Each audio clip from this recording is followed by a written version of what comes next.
What's up, Virgo? This is Jesse with 44 Astro with a full moon tarot reading for the full moon coming up on June 21st. This full moon is going to be at 9:07 p.m. Eastern Standard Time.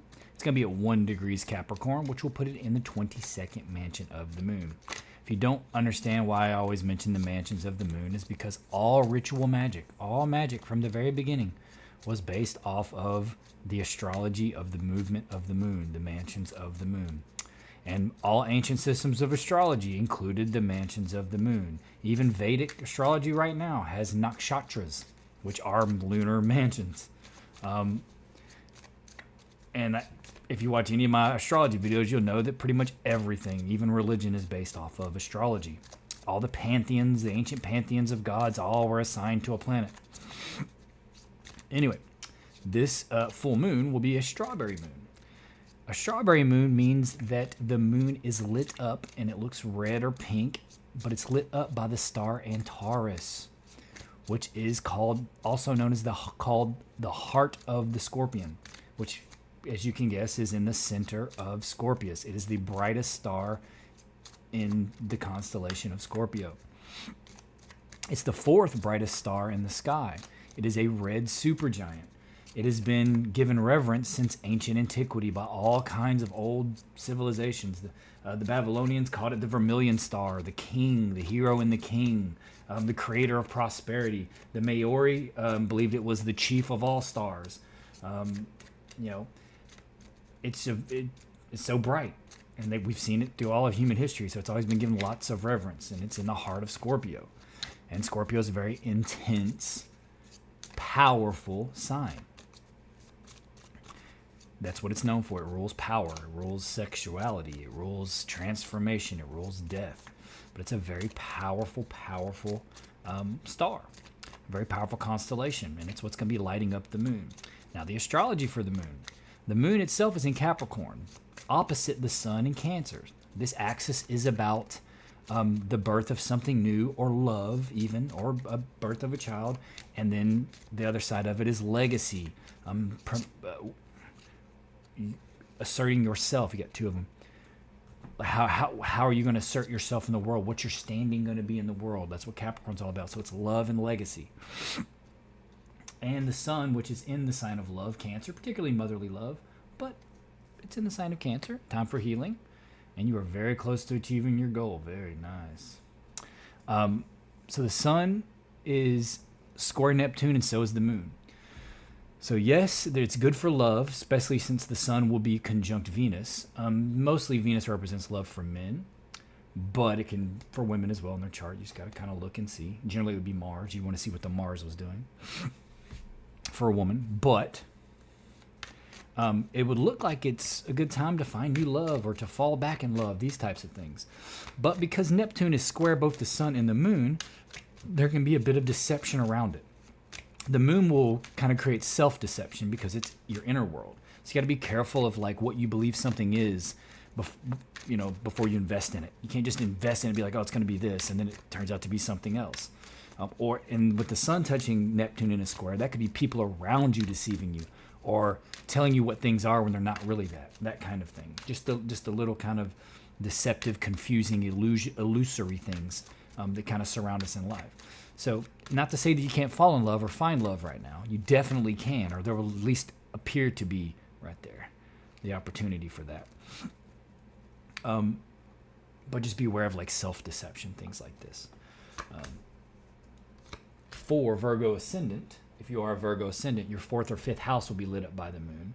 So that's your home, or your mother in the fourth house. And then your fifth house is self-expression, destiny, the people around you. It's what the sun is.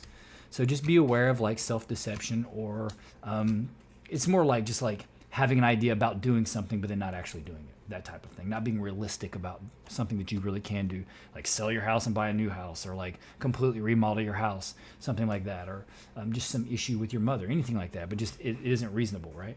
Or it's not something that you really think through. But the way to manifest the energy correctly, like when you see these kind of things happening around you, the whole point I tell you the astrology so that you'll know it. And if you know it, you can use the energies to your favor. You can understand why what's happening and why, then you can kind of alter the situation to get the best out of it. So if you know the astrology, you know these kind of things are happening, just understand that you also need to look at the aspect of the legacy left from whatever it is you're trying to create right now. If it's love, if it's conception of a child, if it's just a new project or something like this, you need to look at the long term and try to see like what legacy is going to be left from this. What am I trying to accomplish for this? What's the big picture? That type of thing.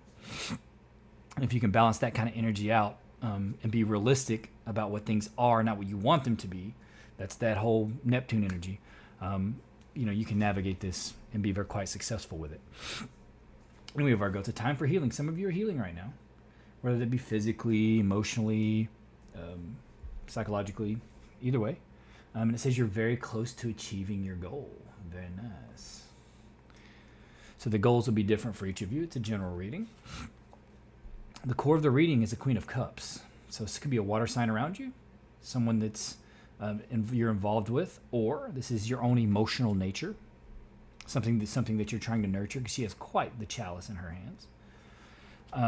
But it's crossed by this, which is a competitive environment. I mean, this looks like you're winning because you have 3 swords and they have 2, and theirs are on the ground. So you could be in competition with a water sign or a watery individual. Or this is someone that is helping you in this competition, like to win these swords, but most likely it's this individual that you're in competition with. It looks like recently you traveled, you went somewhere, or the healing aspect of it, you went from stormy waters to calm waters. So you may have been healing, and this card in front of you is a healing card too. So you're starting to get your balance back. You're starting to feel better. You're starting to feel healed, which is very nice. It looks like you had to work through whatever this individual is trying to tell you. And it could be that argumentativeness or like competition has got your overall emotional state out of whack. And that could be part of the healing as well. But it says you're close to achieving your goal. You got the other 5 here, the other squabbling card that's crowning it. So it looks like you've been having to fight your way through something. Like you're trying to achieve your goal, and it looks like it has to do with money. Like maybe you got hurt and you got like some money from it, or like or somebody passed and there's like an inheritance or something like that. Because it looks like you're having to squabble, and generally that would be with family to like get the money type of thing, like arguing, competitive. But I mean, maybe it was written to you to inherit this certain thing, but everybody's trying to fight you on it or something like that. Or you're trying to get some kind of settlement from your injury, and they're trying to fight you on that, because of course they will. Why wouldn't they? Why would an insurance company want to pay out? But you got the Virgo card in your unconscious influence, so you're managing to stay very calm and zen through this, which is very good. I think meditation will actually really help you right now. Taking time just to be like,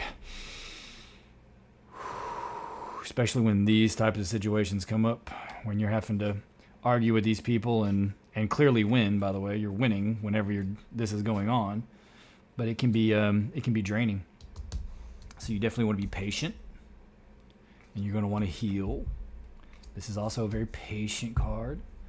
So patience is the name of the game, and being strategic is the advice, by the way. When you get this in the advice, you just need to be smart about whatever this situation is, and it's around money. Some large sum of money coming to you for some reason. Something about this healing has got this opportunity for you. And that's the goal. It's this big money right here. So you're achieving this, but you're going to have to be strategic. Cross the T's, dot the I's, see everything for what it is. And you have 2 7s right here. You have 2 5s. Because the outcome is like you looking down at all the money. Like, you know what I mean? It's like the only reason I say that is because the big money's right here. So you're just like, yes, I got it. I planted all my seeds. I crossed the T's. I dotted the I's. I took care of all the details. And Virgos are very detail-oriented people, at least the ones I have known. Like, very detail-oriented. So just make sure you're taking care of the details, and you're going to be just fine. Also, beware of individuals that are trying to be sneaky. This could be you having to be strategic, but it can also be like, hey, beware of these types of people, because they are going to be around. And it's very likely, if this isn't you, that it's this individual or this water sign or this fire sign. Now, as a Virgo, you could be cusping Leo and be fire, or you could have a lot of fire in your chart, like a fire ascendant. Specifically, I would say ascendant, because if an individual is not the sun sign, fire or water, they can definitely be ascendant, and they will present themselves in that way, watery or fiery. So either this is you, because it says, this is you right now, the position of you right now. So this very well could be you. You could have fire in your chart somewhere, or you're just like passionate and feeling confident about everything. But in your environment is the hand bringing the big money. So it's very likely that you're having to deal with whoever this is in order to get this. Because that individual is bent on this. They don't like the way someone doesn't like the way this all is working out for you in your favor. Like they were very. There's another 7 here. Look at this. I didn't even think about this one. The same, batten down the hatches and be ready. Be ready for war. So yeah, they're gonna, whoever this is or whatever institution this is gonna try to stop you, but you're gonna win, because like it's right here.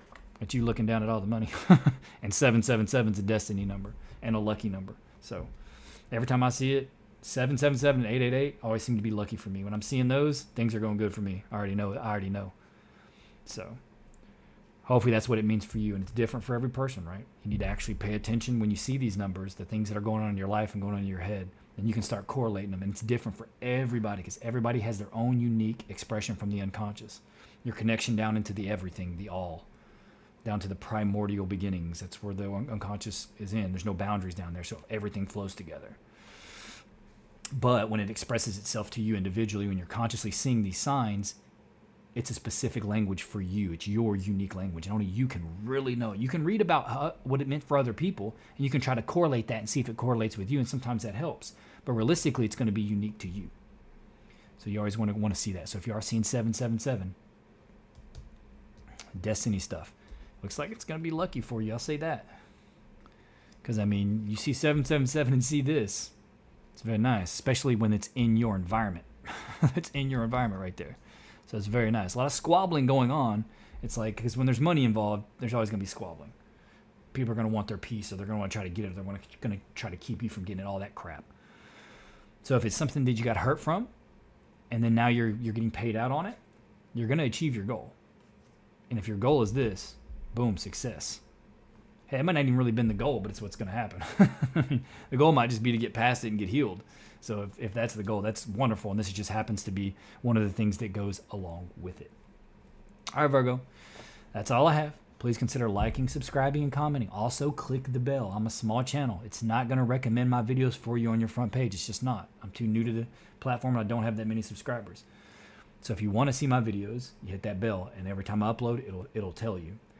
Also, on top of that, I upload on the new moon and full moon always, because I studied occult, astrology, all of this. It all leads to astrology and all ritual magic. Not that I'm practicing magic right now, but everything seems to work off of the moon. It doesn't seem to, it does.